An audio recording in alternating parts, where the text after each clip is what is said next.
이제 곳곳에 봄이 오는 소식이 들려오고 있습니다. 그렇죠?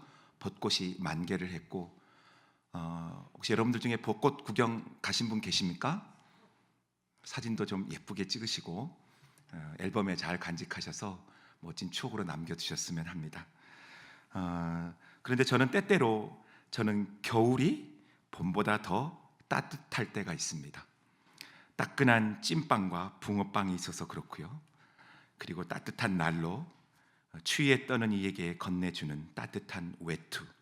그래서 추운 겨울이 때로는 더 따뜻하게 느껴지기도 합니다. 그리고 도시 생활을 하다가 명절에 시골에 내려가게 되면 그때마다 자주 경험하게 되는 것인데요. 모두가 잠든 밤, 가로등도 없이 이렇게 칠흑같이 어두운 그 밤에 이 도시의 온갖 소음은 당연히 들리지 않을 뿐만 아니라 풀벌레 소리도 들리지 않던 그 밤에 저는 너무도 고요해서 오히려 고막이 터질 것 같은 그런 적막감, 너무도 고요해서 바람 소리도 들리지 않던 그 고요함, 그 적막감에서 오히려 고막이 터져버릴 것 같은 그런 적막감, 그런 것에 휩싸일 때가 종종 있었습니다. 지극히 주관적이지만 꽤 역설적인 저의 경험이었습니다. 패러독스, 역설은 이 세상에서는 모순되어 보이지만은 그것은 진리인 것을 말하고 있습니다. 예수께서는 이 땅에서 역설적인 삶을 사셨습니다.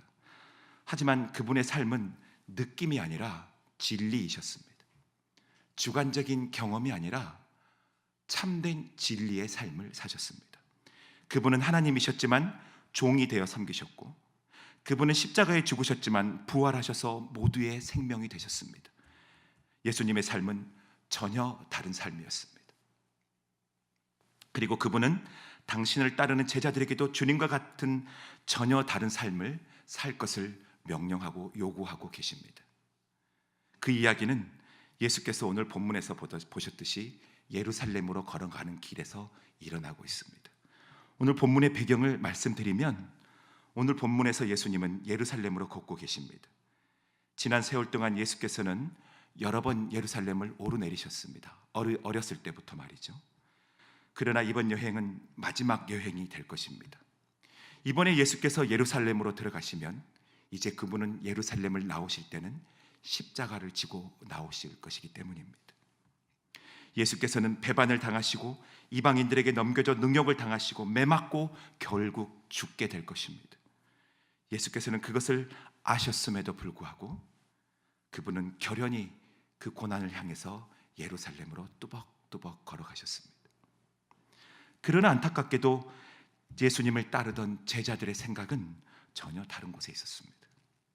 그들은 주님을 따라 길을 걷고 있었습니다마는 그들은 주님과 다른 길을 걷고 있었습니다. 그러나 우리 주님께서는 그들을 나무라지 아니하시고 그들을 불러서 부드럽게 말씀하셨습니다. 그리고 주님을 온전히 따르는 제자로서의 삶을 가르쳐 주셨습니다. 주님은 결국 그들과 함께 예루살렘으로 들어가셨습니다. 저는 이 말씀을 보면서 이런 열망이 생깁니다. 저도 주님을 따르는데 저도 예수님과 함께 온전히 예루살렘으로 가고 싶어요. 그렇다면 주님께서 과연 그날 제자들에게 무엇을 가르치셨을까? 오늘 우리가 주님의 제자로서 주님을 온전히 따르는 삶, 역설적인 삶, 주님께서 사셨던 전혀 다른 삶, 그런 삶을 살기 위해서 우리가 오늘 배워야 되고 또 우리가 결단해야 될 것은 무엇일까? 그 첫 번째는 주님을 따르는 동기를 점검해야만 합니다. 내가 주님을 어떠한 이유와 목적으로 주님을 따르고 있는가, 그것을 살펴야만 합니다. 본문은 예수께서 고난과 죽음 그리고 부활을 말씀하신 바로 직후의 기록입니다. 이렇게 심각한 주님의 말씀이 이어지는 상황 속에서 야고보와 요한의 관심은 오직 출세에 쏠려 있었습니다. 예수께서 고난을 당하시고 죽임을 당하게 될 것임을 말씀하셨음에도 불구하고 그들의 마음은 콩밭에 가 있었다는 것이죠. 그들의 마음은 세속적 성공에 대한 야망으로 불타고 있었습니다. 그래서 그들은 예수께 소위 인사청탁을 하고 있습니다. 인사청탁을 말입니다. 주님, 저희들이 앞으로 부탁을 할 것인데 무엇을 부탁하든 우리의 요구를 들어주셔야만 합니다. 그들은 예수님께 일종의 백지수표를 요구하고 있습니다. 내가 구하는 것이 무엇이든 주님께서는 나의 부탁을, 우리의 부탁을 들어주십시오. 이런 마음은 나머지 10명의 제자들도 사실은 동일했습니다. 41절에 보시면 10 제자가 듣고 야고보와 요한에게 대하여 화를 내고 있다라고 말하고 있습니다. 왜요? 그들은 왜 야고보와 요한에게 화를 냈을까요? 야고보와 요한이 감히 주님께 간구하지 못할 비도덕적인 것을 간구했기 때문에 그런 거룩한 분노를 갖고 있었던 것일까요? 아니면 자신들이 먼저 인사청탁을 했었어야 했는데 그 기회를 놓쳐버린 그것에 따른 어떤 분노와 열받음일까요? 근데 실상 마가복음 9장 34절에 보면 예수님의 제자들은 이미 주님을 따르면서 길거리에서 서로 더 누가 크냐라는 그런 쟁론을 하는 장면을 우리가 볼 수가 있습니다. 그들의 관심사는 예수님을 따르면서도 불구하고 내가 더 크다, 내가 더 크다라는 그런 쟁론을, 논쟁을 항상 해왔다라는 것이죠. 그들은 주님을 따르는 그들의 동기는 어느 순간 변질되어 버리고 말았습니다. 우리는 처음 그들이 어떠한 마음으로 주님을 따랐는지 너무나도 잘 알고 있습니다. 예수께서 보여주시는 그 놀라운 영광을 목도했던 그들은 그들의 그물과 배와 그들의 삶의 가장 중요한 우선순위로 여겼던 것들을 버려두고 주님을 따랐었습니다. 그렇게 3년간을 주님을 따라왔던 삶인데 오늘 그들의 마음은 변질되어 버리고 말았습니다. 어느 부분에서 말입니다. 어쩌면 본전 생각이 났는지도 모릅니다. 그 전에 말씀을 보면 베드로가 예수님께 이런 말씀을 한 게 있어요. 주님, 우리는 주님을 위해서 모든 것을 버리고 떠났는데 우리가 얻는 것은 무엇입니까? 그것은 하나님에 대한 어떤 놀라운 기대보다는 약간은 의구심이 들고 뭔가 아쉬움 때문에서 나오는 그런 물음이었던 것이에요. 그래서일까요? 이제 야고보와 요한은 자신의 야망을 위해서 한술 더 뜨고 있습니다. 그들은 보다 쉽고 빠르게 갈 수 있는 길을 선택합니다. 예수님을 최측근에서 따르고 있던 그들의 신분은 그러한 청탁을 하기에는 더 좋은 자리였던 것 같습니다. 일종의 그들은 처세술을 부리고 있어요. 그래서 그들은 최고의 능력자, 최고의 인사권자인 예수님의 환심을 사서 그들이 원하는 자리를 다른 사람보다 더 빨리 꿰차고 싶었던 것입니다. 그런데 여러분, 이것보다 더 심각한 문제가 오늘 그들의 말에서 나타납니다. 그들은 예수님을 자신들의 야망을 이루는데 사용했다라는 것입니다. 37절에 보시면 이렇게 그들은 말하고 있습니다. 주의 영광 중에서 우리를 하나는 주의 우편에 하나는 좌편에 앉게 해주십시오. 여러분 자세히 보십시오. 참으로 교묘합니다. 그들은 예수님을 메시아로 분명 인정하고 있습니다. 또한 예수께서 장차 영광을 얻으실 것이라는 그런 믿음도 있었습니다. 문제는 예수의 영광에 자신들의 야망을 살짝 얹어 놓았다는 것입니다. 그들의 말을 이렇게 다시 말해 볼 수 있습니다. 주님, 주님의 영광 중에서 우리에게도 좋은 자리에 앉게 해주시면 그게 주님께 더 큰 영광이 될 것 같습니다. 그러니 저희에게도 그런 자리를 주십시오. 그들의 동기는 변질되었습니다. 이처럼 때때로 우리가 주님께 드리는 경배와 헌신은 우리의 사역과 섞이기 쉽습니다. 또 우리는 우리 자신도 구분하기 어려울 정도로 너무도 교묘하게 우리의 야망과 욕심을 하나님께 드리는 예배와 헌신과 제자도에 끼워 넣을 때가 있습니다. 우리도 모르는 사이에 말입니다. 그러나 여러분, 이것은 반드시 제거되어야 할 독소입니다. 우리는 주님과 함께 예루살렘으로 가는 길을 걷고 있음에도 불구하고 주님과는 전혀 다른 마음을 품을 수도 있습니다. 우리는 주님의 제자로서 주님을 따라간다 하면서도 예수님과는 전혀 다른 꿈을 꾸고 있을 수 있습니다. 예수께서는 예루살렘으로 가서 골고다 언덕으로 올라갈 생각을 하고 계셨지만 우리는 주님 옆에서 더 높은 보좌에 앉을 그런 생각을 하고 있다라는 말입니다. 그렇기 때문에 여러분 속에 있는 주님을 따르는 동기를 점검해 보십시오. 나는 어떤 목적으로, 어떤 이유로 오늘 주님을 따르고 있는가? 우리 속에는 우리의 야망과 욕심과 출세를 위해 예수님을 교묘하게 이용하는 변질된 야고보와 요한들이 있습니다. 있을 수 있습니다. 자세히 들여다보십시오. 우리는 그것을 반드시 끊어내야만 합니다. 본문 속 야고보와 요한이 선택한 방법은 그들이 살아온 세계에서는 남들도 다 그렇게 하는 걸 뭐 하고 그렇게 그냥 말 툭 던져버리고 말 그런 행동이었을지도 모릅니다. 다 그래. 살다 보면 그럴 수 있어. 뭐 그런 걸 갖고 그래. 그리고 이렇게 말합니다. 어쩔 수 없었어. 어쩔 수 없었어. 그들은 주님을 따르는 제자이면서도 세속적 가치에 젖어 살고 있었습니다. 여러분, 문제는 그리스도의 지체로서 개인도 그럴 수 있지만 교회도 그런 위험에 빠질 수 있다는 말입니다. 이를 두고 한 성경 강해자는 다음과 같이 표현했습니다.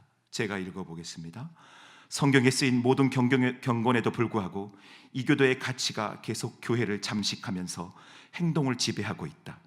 많은 사역자가 여전히 대형 교회나 기관 또는 교단의 대표 자리에 오르고 싶어한다. 이런 사람들은 목적을 이루는 과정에서 다른 사람들이나 그리스도의 사역을 힘들게 하는 것도 아랑곳하지 않으며 어떤 희생을 치르더라도 목적을 달성하겠다는 일념으로 꿈을 이루는 경우가 비일비재하다. 그래서 교회는 비기독교인들의 세계와 별반 다르지 않아 보이는 권력 투쟁을 겪어야 했다. 이런 것들이 그리스도인 삶뿐만 아니라 교회에서도 부지기수로 일어난다는 말입니다. 여러분, 주님께서는 우리에게 분명하게 명령하셨습니다. 너희 중에는 그렇지 않아야 한다. 너희는 달라야 한다. 그러므로 여러분 속에 있는 야망의 야고보와 요한을 끊어내십시오. 주님을 따르는 잘못된 동기를 분별해 내십시오. 그것을 뜯어내십시오. 도려내십시오. 그러한 마음의 동기로는 결코 주님께서 가셨던 그 길, 그리고 우리가 마땅히 가야 할 그 길을 온전히 갈 수가 없습니다. 그러한 마음으로는 온전히 제자로서의 삶을 살아낼 수가 없는 것입니다. 육신의 정욕과 안목의 정욕과 이생의 자랑을 쫓지 마시고 주님께서 가시는 그 길을 한결같이 따라가십시오. 오히려 그것들을 추구하기보다는 더 많은 섬길 수 있는 기회를 찾아보십시오. 은밀한 중에 섬길 수 있는 그런 기회 말입니다. 사람의 박수갈채가 들리지 않는다 할지라도 말입니다. 두 번째는 기꺼이 고난을 감내하십시오. 주님을 따르기 위해서는 우리는 기꺼이 고난을 감내해야만 합니다. 여러분, 주님을 따른다는 것은 고난도 받아들이겠다는 것입니다. 그것은 선택적인 것이 아닙니다. 예수께서는 야고보와 요한에게 38절에 내가 마시는 잔과 내가 받는 침례를 너희가 마시며 받을 수 있느냐라고 반문하신 후에 39절에는 너희는 내가 마시는 잔을 마시며 내가 받는 침례를 받을 것이다 라고 말씀하셨습니다. 이는 예수를 따르는 길, 곧 제자의 길은 피할 수 없는 희생과 고난을 수반한다라는 얘기입니다. 주님의 말씀이 그렇게 말씀하신 겁니다. 하나님 나라에서 높은 자리는 주님의 고난에 동참하는 것이라고 예수께서 가르쳐 주신 것이에요. 여러분, 주님께서 마시는 잔, 주님께서 받는 침례가 어떤 것입니까? 그것은 오직 메시아이신 예수께서만이 받을 수 있는 침례고 메시아이신 예수께서만 마실 수 있는 잔이에요. 주님께서 마시는 잔은 인간의 죄에 대한 하나님의 진노의 잔을 의미합니다. 그래서 마가복음 14장 36절에 예수께서는 이렇게 기도합니다. 아버지여, 아버지께는 모든 것이 가능하오니 이 잔을 내게서 옮기시옵소서. 그러나 나의 원대로 마시옵고 아버지의 원대로 하시옵소서. 그리고 요한복음 18장 12절에 예수께서 베드로에게 말씀하시기를 칼을 칼집에 꽂으라. 아버지께서 주신 잔을 내가 마시지 아니하겠느냐. 예수께서는 그 무서운 하나님의 진노의 잔을 자원하여 마셨습니다. 또한 여러분, 침례는 구약에서 물에 잠기는 것과 같은 그런 표현입니다. 곧 물에서 빠져나올 수 없는 압도적인 그런 경험을 의미합니다. 예수님은 인간의 죄로 인해 죽으실 수밖에 없는 그런 경험을 하셔야만 했습니다. 십자가에서 죽는 것 외에 예수께서는 다른 길이 없으셨습니다. 그래서 누가복음 12장 50절에 나는 받을 침례가 있으니 그것이 이루어지기까지 나의 답답함이 어떠하겠느냐라고 말씀하십니다. 여러분, 그 누가 있어 예수께서 마시려 하는 잔과 그 침례를 받을 수 있겠습니까? 그런데 야고보와 요한은 예수님의 그 말씀의 뜻도 모르고 당돌하게 대답합니다. 39절의 상반절에 보면 그들이 말하되 할 수 있습니다. 주님, 저요 마실 수 있습니다.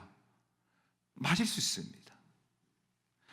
이 두 제자들은 그들이 이제 예수님으로부터 받을 수 있는 높은 자리에 대한 기대감 때문에 너무도 쉽게 대답을 해버리고 말았던 것입니다.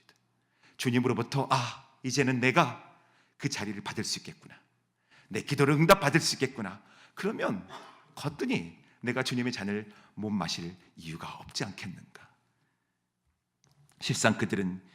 그러나 실상 그들은 예루살렘에서 고난을 받으시고 죽으실 예수님에 대해서는 별 관심이 없었어요. 그들이 원하는 자리 외에는 말입니다. 그들은 자신들이 얻게 될 이득을 주장하는 데는 빨랐지만 하나님 나라에 참여하는 대가를 듣는 데는 느렸습니다. 어두웠습니다. 예수께서 말씀하시는 잔과 침례가 무엇인지 깊이 고민하지 않았던 것입니다. 여러분, 주님을 따르는 제자들은 미래의 보상을 근거로 해서 오늘 내가 고난을 받을지 말지를 결정하는 것이 아닙니다. 사실 높은 자리를 줄지 말지는 그것은 전적으로 하나님의 주권에 속해 있는 것입니다. 그렇기 때문에 우리는 앞으로 무슨 일이 일어날 것인지 혹은 내가 무엇을 얻을 수 있는가에 따라서 예수님을 따를지 말지를 결정해서는 안 되는 것이에요. 성도들은 고난은 예수께서 가시신 길이며 내가 마땅히 가야 할 제자의 길이라는 사실에 근거해서 그 길을 걷는 자들입니다. 다시 말해서 지금 주님이 내 앞을 걸어가고 계시기 때문에 우리는 제자로서 그분의 길을 묵묵히 따라가는 그 길을 의미하는 것입니다.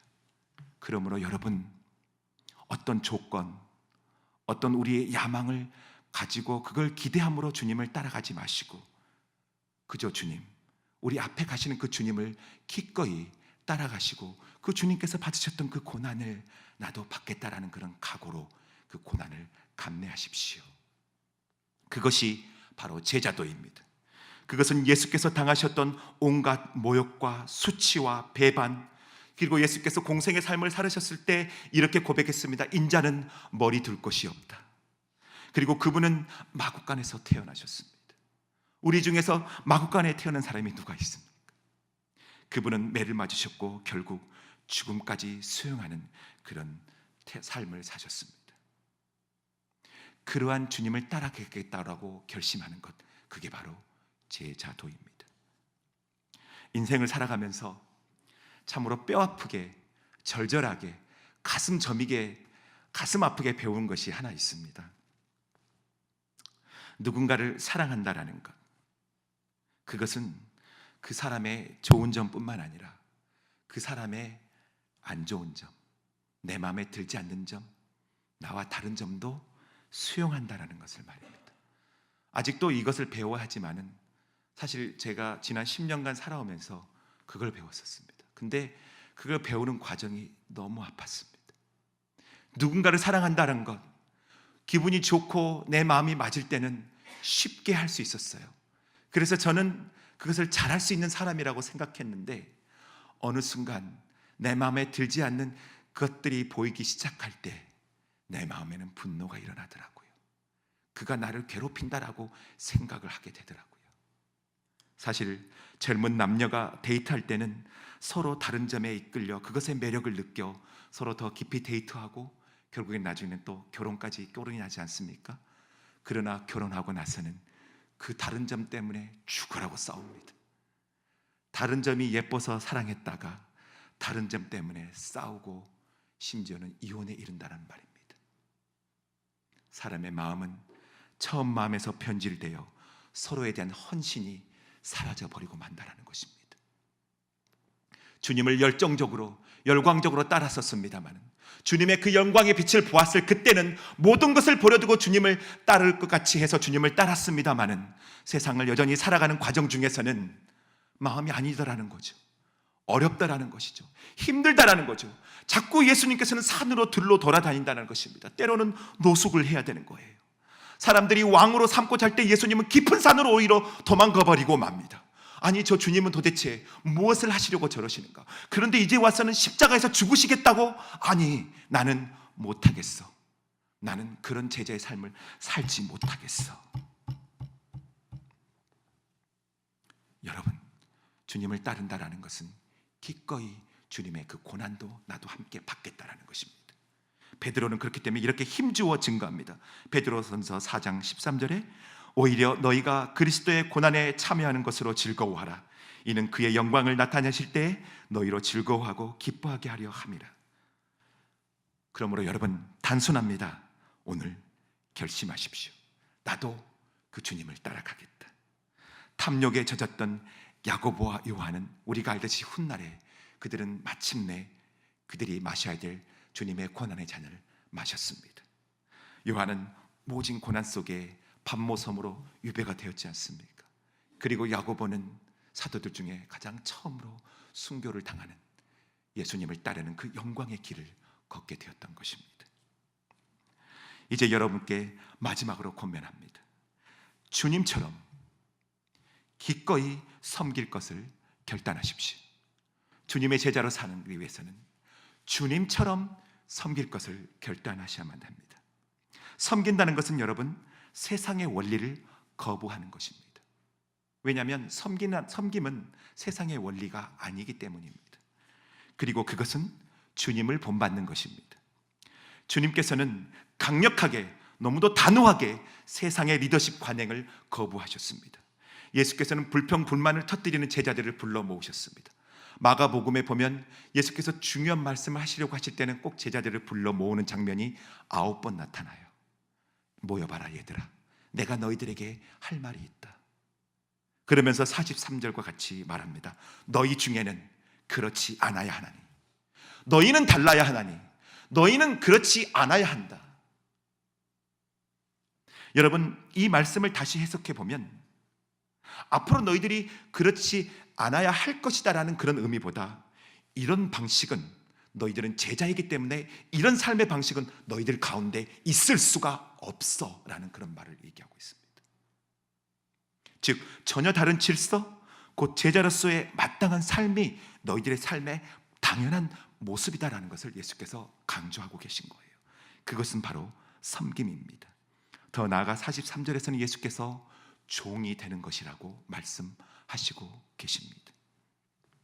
여러분, 그 당시에 섬김을 의미하는 헬라어 디아코니아는 그 당시에는 행복의 반대말로 쓰였습니다. 섬김? 21세기를 사는 우리에게는 이미 섬김의 리더십이라는 그런 단어, 책, 기업과 어떤 그런 각종 사회 단체들에서 많이 쓰이기 때문에 아주 부드럽고 좋은 말로 들립니다만은 그 당시에는 행복과 반대되는 의미로 쓰였었습니다. 그래서 당대의 철학자, 그 이전의 철학자 플라톤은 이렇게 말을 합니다. 남을 섬기는 사람이 어찌 행복할 수 있겠느냐. 시간이 흐른 오늘날에는 인권을 중요한 가치로 여겨 많이 변했습니다. 그럼에도 불구하고 권력의 자리를 수단 삼아 다른 사람을 압제하고 자신의 욕심을 채우는 것은 여전합니다. 지금도 동일한 것이죠. 그러나 오늘을 사는 우리에게 주님께서는 44절과 같이 말씀하셨습니다. 너희 중에 누구든지 으뜸이 되고자 하는 자는 모든 사람의 종이 되어야 할 것이다. 그리고 결론적으로 주께서 45절에 이와 같이 선언을 하십니다. 인자가 온 것은 섬김을 받으려 함이 아니라 도리어 섬기려 하고 자기 목숨을 많은 사람의 대속물로 주려 함이니라. 이것은 여러분, 우리가 너무나도 익숙하고 잘 외우고 있는 말씀이 아닙니까? 그런데 여러분, 이 말씀에는 우리말 번역에서는 중요한 단어가 하나 빠져 있습니다. 45절에 인자가 온 것은 이라고 되어 있지만 그 앞에 원어에는 왜냐하면이 빠져 있어요. 왜냐하면. 그래서 이렇게 말할 수 있습니다. 너희 그 중에는 그렇지 않아야 한다. 너희는 모든 사람의 종이 되어야 한다. 왜냐하면 내가 온 것은 섬김을 받으려 함이 아니라 도리어 섬기려 하고 내 목숨을 많은 사람의 대속물로 주려 하기 때문이다. 그래서 너희들도 나처럼 섬겨야 한다. 그렇습니다. 우리가 섬기기로 결단해야 하는 이유가 바로 여기 있습니다. 왜요? 주님께서 그렇게 사셨기 때문입니다. 섬김은 예수님의 삶 자체이셨습니다. 그러므로 섬김은 여러분 보다 고상한 어떤 고상한 윤리적 삶이 아니에요. 그것은 주님의 삶의 방식을 본받아서 주님을 따르는 제자로서의 삶의 방식인 것입니다.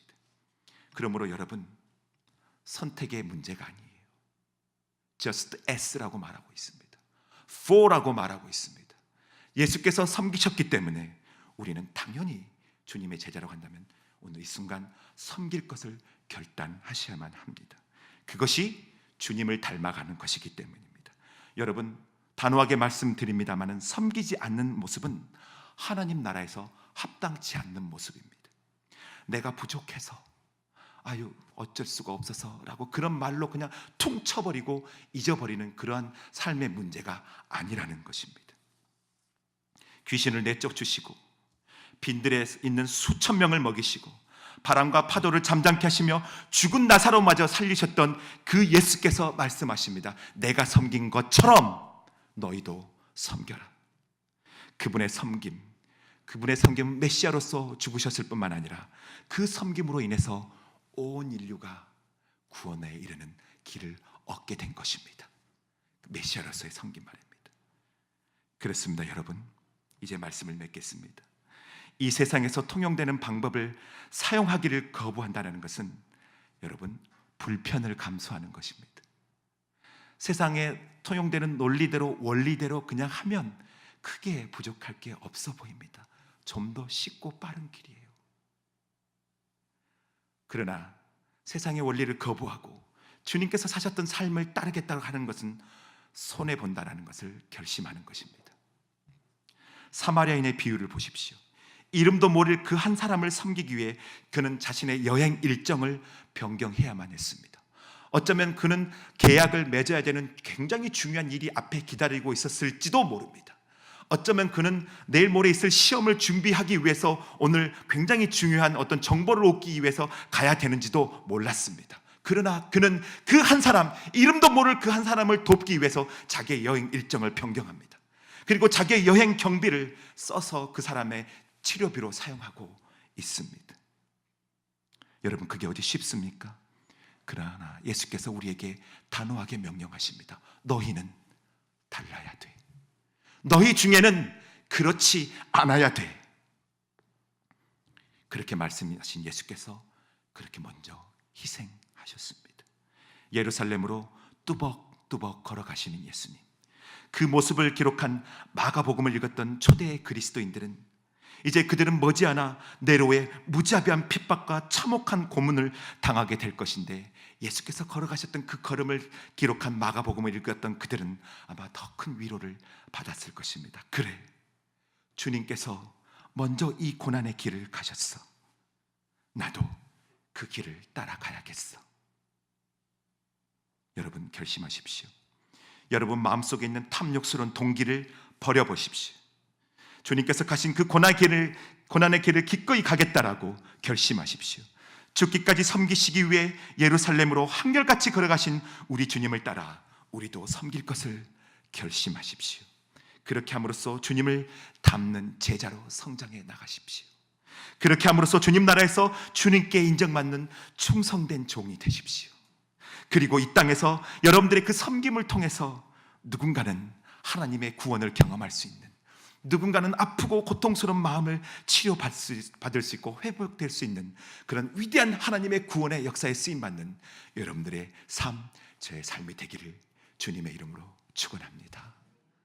이제는 하나님 아버지의 놀라우신 사랑과 예수 그리스도의 십자가 죽으심의 그 은혜와 성령님의 감동하시고 역동적으로 역사하시는 그 주장하심이, 예수께서 걸으셨던 그 길, 예수께서 걸으셨던 그 걸음을 우리도 뚜벅뚜벅 한결같이 따라 걷기로 결심하고 결단하는 만방샘 목장교회 성도들과 교회와 가정과 목장 가운데 충만히 함께 하시기를 간절히 축원하옵나이다.